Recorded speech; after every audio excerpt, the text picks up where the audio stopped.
Alright guys, TacticalRab back again today. Hope you're all doing well and enjoying your day so far. Welcome back to Valorant News, and with Masters Copenhagen getting underway, massive news with regard to the Sentinels side. Yay from OpTic had a few words to say on this Sentinels team and why he thinks they may well be a threat to the LCQ, but Shroud revealing that he believes the LCQ will be online, not on LAN at all, which may well have a significant impact on which team actually comes out on top. Very much intrigued to your thoughts in the comment section below. Hit the like button if you enjoy, subscribe if you're new as always. I'd greatly appreciate it. Really upset the channel. Thanks very much indeed for doing that one. Gonna smash through 21k today. I can see it coming. First of all, Al5 and Fnatic, he's there. Officially landed, of course, in Denmark. Having a good time. Great to see. Hopefully everything works out for these teams. We get to see the full rosters play because I want to see Fnatic at full strength this time around. It's been a long time coming. This also, though, from Xiao. FPX Xiao says landed in Denmark. So he was able to kind of, get the visa that he needed. Now, Sagetsu, not the same situation for him as of yet. But I believe there was a kind of interview yesterday or when they were doing the press conference where one of their players did mention that, okay, Xiao is here now. They're having, their 4-man out of their 5-man lineup. They've got a substitute ready to go for the group stages, but they believe there's a possibility that Sagetsu can actually get his visa in time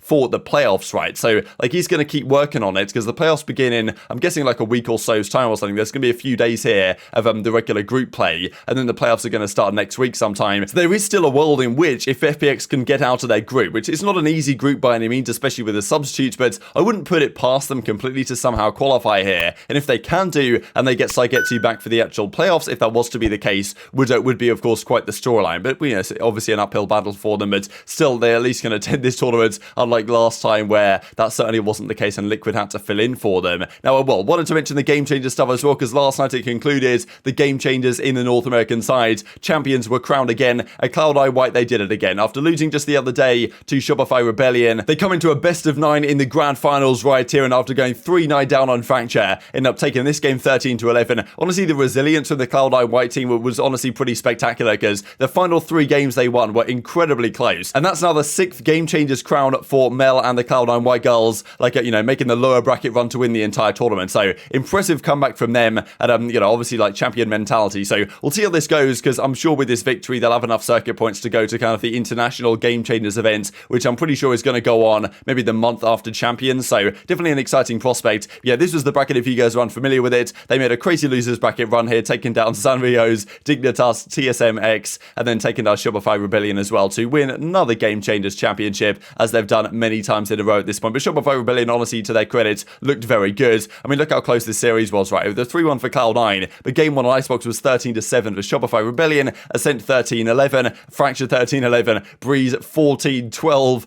after a crazy overtime. So Cloud9 White win again, but credit to Shopify Rebellion as well, because as an organization, they're proving to have quite a lot of strength and depth right now. Their Game Changers roster keeps getting better and better, and they've picked up, of course, the Luminosity Gaming team in the regular side, which, of course, they're going to be at the last chance qualifier. And we'll see here in a second who they might well be playing up against in the very first couple of rounds. Let's talk the Sentinels team. As I speak, probably this number's just going to keep going up. It's honestly incredible how, 6.2 million views, 230-odd thousand likes. Gotta be done it again. Gotta be the biggest roster announcement tweet, we've ever seen, to be honest. So, Sentinels have done it right on many different levels here. Whether their roster is good enough, that's another question. But online, maybe it's a different story to a LAN situation. Now, Yegon actually asked in the press conference ahead of Masters Copenhagen what he thinks about this new Sentinels lineup, and he had some rather interesting words to say, right? He was, obviously he's kind of joking around here, saying that this team's going to be effectively unbeatable, but I thought it was pretty funny what he had to say. Hi, this question is for Ye. I was just wondering, how do you feel, or if you have any opinions on Shroud coming into Valorant and joining Sentinels? Yeah, so honestly, when we received the news, we kind of sat down, had a team discussion, and we kind of decided to just forfeit our place in this current Copenhagen and the future champions, because I think everyone at this point is just playing for second place. They're going to be an insane roster, and best of luck to everybody, right?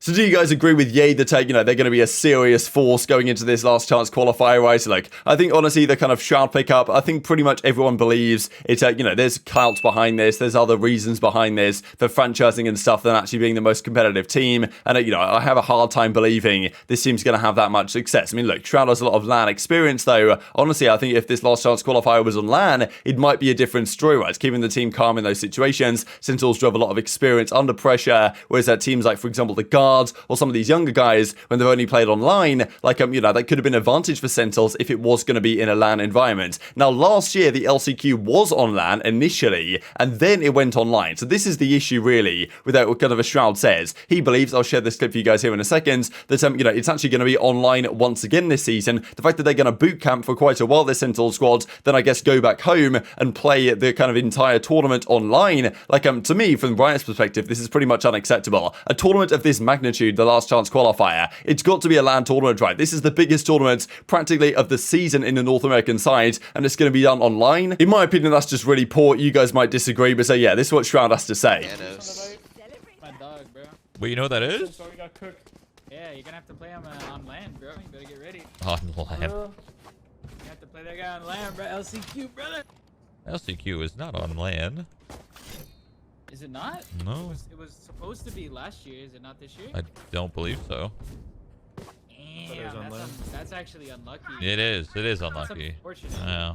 Online's a different game, dude. So, of course, it might still be on LAN. We don't have the confirmation as of yet, but Shroud seems to believe it's online. Like, he was talking to, a couple of people saying, are you sure it's online? Like, surely a tournament like this is going to be on LAN. It's a massive tournament. It's like last year they tried to do it on LAN, and you'd have thought this year, like, honestly, it's kind of incredible to me. If last year it was a disaster, right, the LAN environment, but they've got an entire season to figure out, okay, how do we make this better? How do we make it work on LAN next year? Or they can say, let's just not do it on LAN and not even go to the stress and just do it online anyway. Despite the fact that you're not going to get as realistic results, or like the teams that are actually the best in a LAN environment, what matters rising to the top if you do it online. That's just my point of view. Now, look, anyway, this was last season's. I'm not sure if you guys can quite see on the right-hand side here, but of course the LCQ last year was way back in October. This year it's brought back to, I believe Shroud said the 4th of August, they believe it's going to begin. And last year's one, of course, Cloud9 won it. Rise was that kind of runner-up in this tournament. But as you can see right here, after multiple technical and health issues, the tournament switches to fully online. So they did it on LAN initially, and then a lot of players got ill, and there were technical issues, and they effectively just chalked off the tournament and made everyone go back and do it online. If they managed that tournament better, they could have prevented this from happening, or just having ways around. If someone tests positive, what do we do? Like, look, they could have figured out ways around it. But Shroud seems to believe that this year they've just given up doing it properly, I suppose, on LAN, and just going to do it online anyway. So I think that's really disappointing from my personal perspective. I think the content would be so much better on LAN anyway, like getting the actual shots of the players would be so much better than doing it online. But you know, we'll see how it goes. Maybe, of course, it hasn't been really announced yet, even though it's not long away at all, as to when it's going to be precisely, what the format is going to be precisely. But if it was on LAN, like, you know, really you'd want to have a crowd there. Like, as I say, this is like the biggest tournament in North America for the year. You've got 8 teams that aren't OpTic and xCNed, more than likely are going to be the 2 teams out of the top 10 in standings that don't make it. Like, I'm battling to make it through to the World Championship. Only one team comes out on top. Like, that's an event that you can really market and sell if you wanted to, but I think Riot to drop the ball on this one if this is the case. Now, this is what the bracket is going to be if the format is the same as last year, which makes sense. A double elimination gauntlet bracket where first seed plays 8th seed and then it goes on. This is the thing, right? The Guard, we know, like, they're rather good online, but on LAN, when they went to Masters Reykjavik, like, they really didn't show up at all. So this is the thing why Sentinels, I'm sure, are going to be pretty frustrated if this is the case and it's online, because they've got to play the Guard round 1 online. If they would play in the Guard round 1 on LAN, I think that actually is kind of a different story. But this, based on the information we have right now, is the way the bracket's going to go. So the Guard plays Sentinels, the winner of that plays the winner of Cloud9 and former Luminosity, now Shopify Rebellion. Then on the lower side, NRG play Thieves. That's another cracking game if that's the case, because Ethan versus, you know, like old Ethan's team in 100 Thieves, always an exciting one to me, because Ethan effectively made the call when 100 Thieves were building this current roster to leave the team and go and join NRG, which seemed to kind of work out from initially, but whether it will work out for him here at the World Championship or at the last chance qualifier to try and qualify for champs is another question entirely, right? And if you lose this, you're not out of the tournament, you'll drop down to the losers brackets. And then of course EG versus FaZe are going to be the other side, the 7th seed versus the 2nd seed in terms of current VCT point standings, right? So like, this is early days to predict how this is going to go, but this is the present rumor on how how the tournament might be structured, how it might go. But just the fact that it's so late on in the season already, and it's only a few weeks away, and we basically have no announcement as to what's happening at the LCQ, doesn't fill me with confidence, to be perfectly honest. But thankfully there is one event that is on LAN that is beginning today, and that's that is none other than Masters Copenhagen. These are the groups, right? OpTic Guild, Loud Crew, and then also FPX versus Xerxia and DRX versus Northeption, right? So 3 of these games go on today. Probably by the time a lot of you guys are watching this video, DRX and Northeption's already going on or has already happened. Loud Crew, OpTic versus Guild. Really interesting games. I'd be surprised if DRX don't win. I feel like Crew always seem to have the number of Brazilian teams, but I feel like Loud are just too good this time, so I might take them. And then OpTic Guild, I think, is also a really interesting series, because last time back in,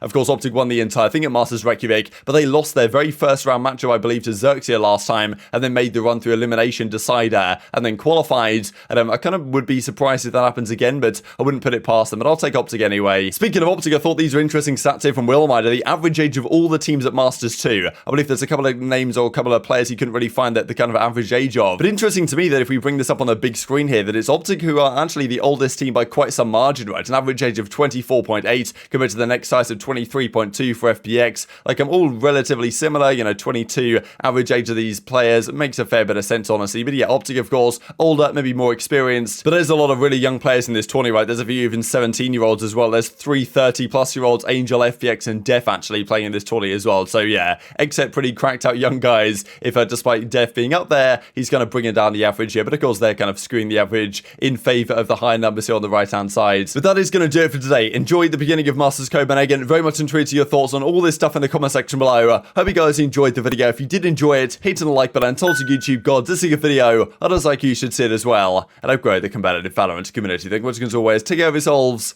and I'll see you next time.